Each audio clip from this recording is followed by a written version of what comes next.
আসসালামু আলাইকুম। সবাই কেমন আছো? আশা করি সবাই ভালো আছো। স্বাগতম জানাচ্ছি আমার ইউটিউব চ্যানেল স্টাডি উইথ তুলিতে।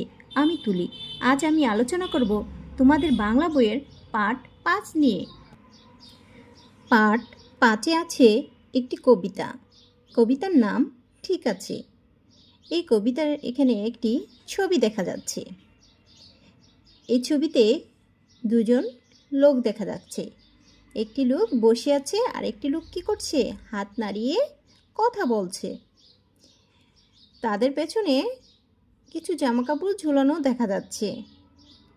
আর যে লোকটি বসে আছে তার সামনে কিছু প্লেট বাটি রাখা আছে। এই রুমটির ভিতরে দেখা যাচ্ছে একটি জানালাও। চলো তাহলে আমরা ঠিক আছে কবিতাটি একটু আবৃত্তি করে দেখি। কবিতার নাম ঠিক আছে, লিখেছেন সুকুমার বড়ুয়া।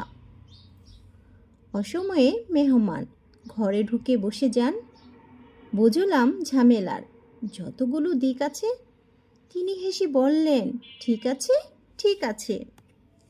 একবার একজনের বাড়িতে অসময়ে মেহমান এসে উপস্থিত হলেন।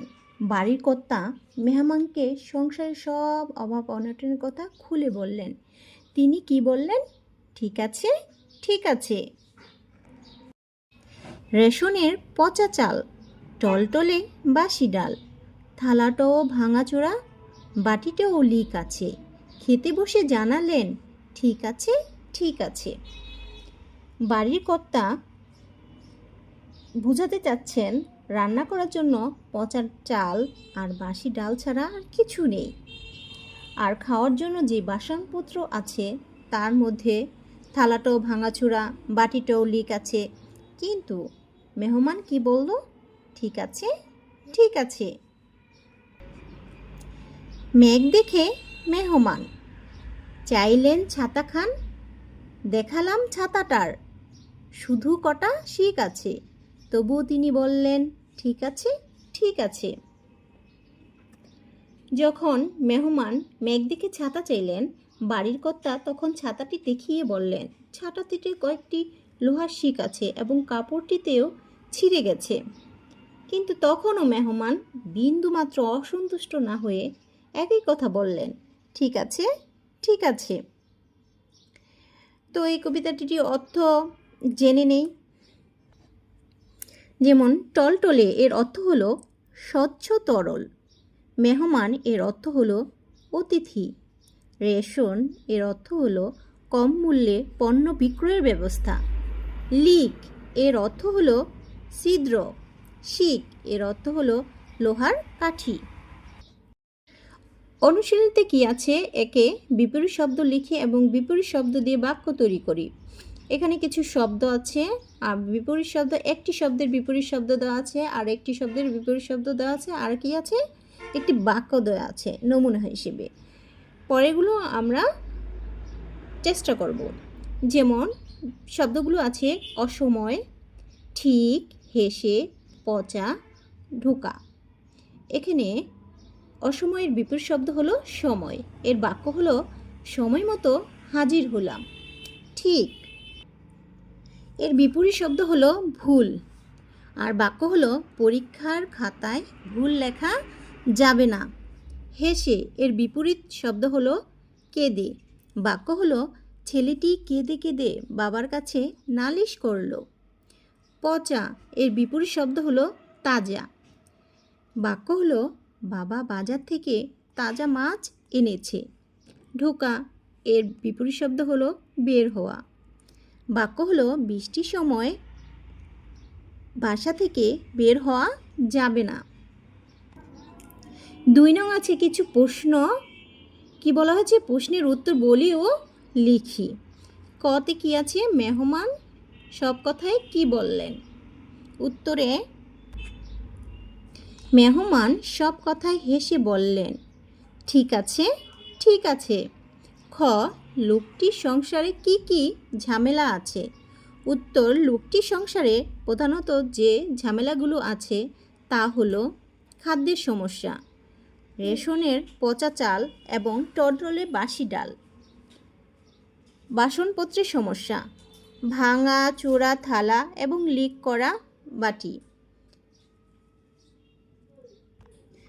ছাতার সমস্যা, ছাতাটি শুধু কয়েকটি শিক বাকি আছে, ছাতার কাপড় নেই। গ, কবিতাটি পড়তে কেন মজা লাগে? উত্তর, কবিতাটি পড়তে মজা লাগে কারণ কবিতাটিতে একটি সরল সহজ হাস্যরস আছে। মেহমান এসেছেন অসময়, কিন্তু সংসারের সব অভাব ও ত্রুটির কথা শুনেও তিনি সব কিছু ঠিক আছে বলে মেনে নিচ্ছে। এছাড়াও এর ছন্দ সহজ, দ্রুততরের এবং মধুর সুর করে পড়ার উপযোগী বা কবিতাটিকে অত্যন্ত উপভোগ করে তুলেছে। কবিতাটি নিজের ভাষায় লিখি। উত্তর, একবার একজনের বাড়িতে অসময়ে মেহমান এসে উপস্থিত হলেন।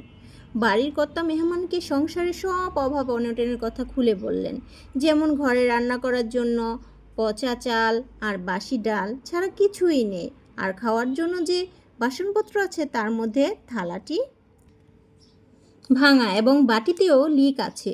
মেহমান এসব সমস্যার কথা শুনেও হাসি মুখে কেবলই বলে থাকেন, কোনো অসুবিধা নেই, ঠিক আছে।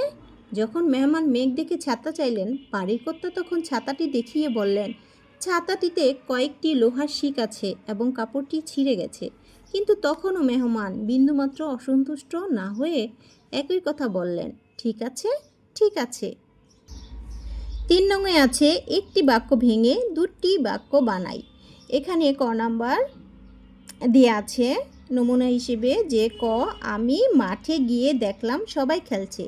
এই বাক্যটিকে দুটি বাক্যে রূপান্তরিত করতে হবে। যেমন এখানে একটি দেওয়া ক নাম্বারটি দেওয়া আছে, যেমন আমি মাঠে গেলাম, এখানে দাঁড়িয়ে একটি বাক্য, দেখলাম সবাই খেলছে, এটি আরেকটি বাক্য। তাহলে একটি বাক্যকে দুটি বাক্যে রূপান্তরিত করতে হবে।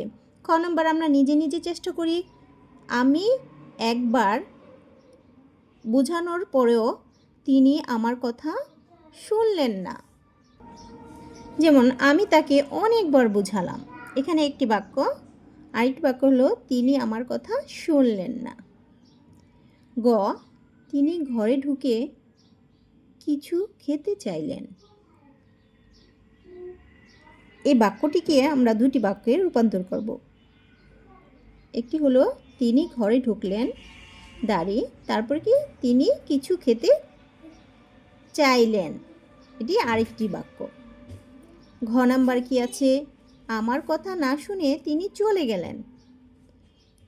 ঠিক গ নাম্বারের মতো ঘ নাম্বারও আমরা এই বাক্যটি একটি বাক্যকে দুটি বাক্যে রূপান্তরিত করব। তিনি আমার কথা শুনলেন না, এখানে একটি বাক্য হলো, দ্বিতীয় নম্বর বাক্য হলো তিনি চলে গেলেন। গ নম্বর, তিনি খেতে বসে জানালেন সব ঠিক আছে।